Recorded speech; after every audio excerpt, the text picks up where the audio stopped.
Pemirsa, kembali lagi dengan Ngopi Ngobrol Perkara Iman dan Islam bersama saya Asep Tapip di PJTP Jabar Pisan. Kita lanjutkan bicara tentang omset ya. Tadi satu kata kalau omset itu kotor bukan bersih. Nah sekarang kalau gitu apa sih perbedaan persamaan antara omset dan keuntungan? Ya, omset itu adalah seluruh pendapatan yang dihasilkan oleh sebuah usaha. Dari penjualan dan dari hal-hal lain yang termasuk di dalam pendapatan. Ya, ini misalnya penjualan tempe misalnya.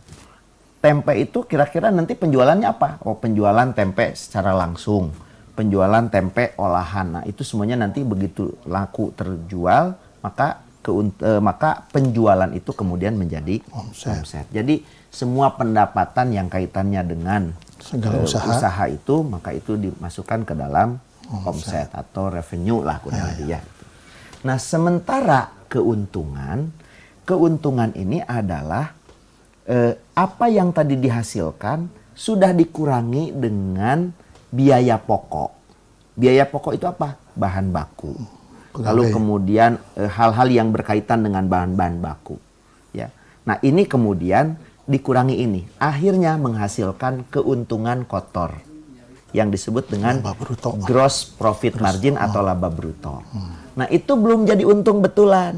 Karena harus dikeluarkan untuk biaya operasional. Misalnya apa? Gaji. Misalnya gaji karyawan, listrik yang harus dibayar, fotokopi, misalnya mun aya keneh fotokopinya.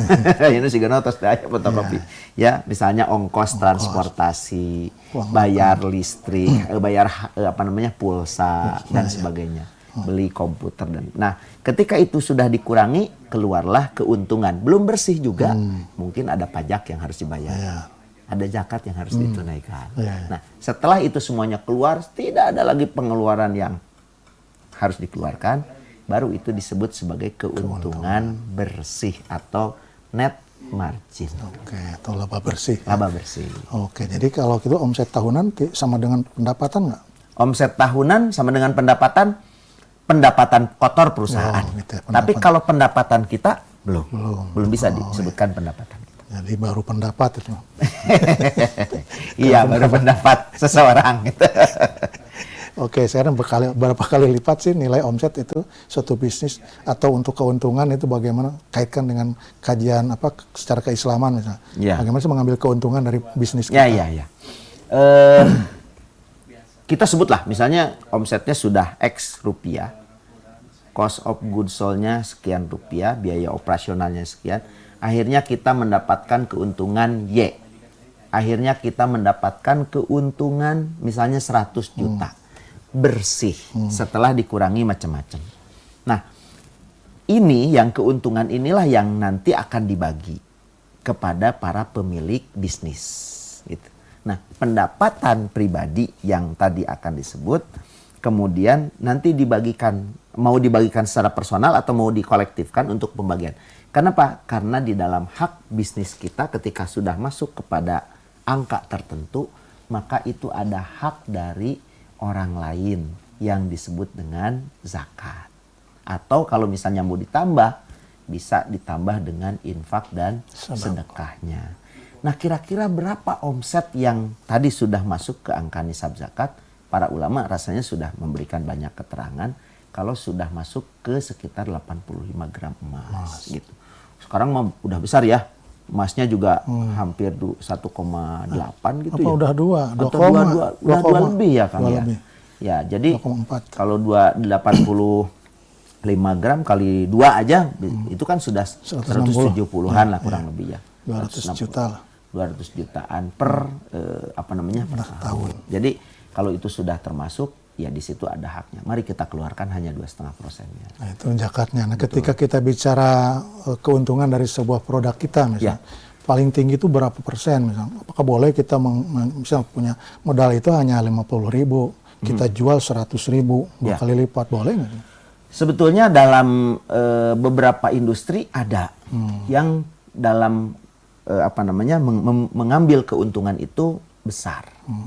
Tapi rata-rata ya sebesar-besarnya untung juga nggak akan ada yang modal 100%, untung 100% jarang. Jarang ya. Kalau ada yang begitu, rasanya mungkin kalau anak sekarang mengatakan too good to be true. Apa ya sih gitu. Ya biasanya dari modal kita yang yang sudah digulirkan, terus kemudian menghasilkan omset, mungkin bisa sampai ada 30%. Di kuliner itu sekitar 30%. Bukan 300%. Katanya kalau rumah makan mah 300%. Enggak lah, enggak sampai. Keuntungannya ya. Iya. Kalau ke omset mungkin bisa dinaikin. Kalau ke omset mungkin bisa dinaikin. Masalahnya teman saya yang buka rumah makan itu cepat sekali. Iya. Yang senama dengan saya juga kan banyak tuh calonnya ya. Tuhan ada teman saya juga yang dari satu kampung, rumah makan kampung itu juga. Itu teman sebantal sama saya itu. Masya Waktu saya Allah. itu begitu buka rumah makan, cepat sekali. Bahkan buka cabang sampai di Malaysia juga ada. Gitu. Iya, itu karena memang mereka memiliki kecerdasan dalam memindahkan uang dari saku orang ke saku dia, gitu. Iya. Itu ada bantuannya, Kang. Ternyata dibantu dengan sosial media sehingga viral, pengunjungnya jadi banyak. Ya, padahal rasanya bisa-bisa aja. Ya biasa aja. Apalagi dibawa ke rumah mah biasa. Gitu. Tapi ketika beliau mengakumulasikan atau siapapun yang mengakumulasikan keuntungan, mengakumulasikan omset, dia pasti akan melihat, oh ternyata omset segini tuh untungnya hanya 330%. 30%. Tapi itu bersih ya. Tapi itu belum bersih, masih kotor lah ya. Karena harus dikurangi dengan biaya-biaya. Nah, keuntungan bersihnya mungkin bisa mencapai di angka 25%. Karena mengeluarkan biaya begitu paling 5%, 10%. 10% mah bersih untuk owner itu mah. Ya biasanya lebih. Ya lebih kan ya. Lebih. Makanya kekayaannya nggak macam-macam. Alhamdulillah, mudah-mudahan kan gini Kang.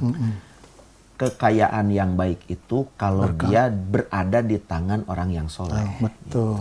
Ni'mal malus solih, dia dirojulin soleh. Oke. Highlight segmen ini tadi, laba bersih itu ternyata bukan yang sudah selesai dibagi-bagi untuk hal-hal yang wajib saja, tapi ada satu catatan, 2,5%.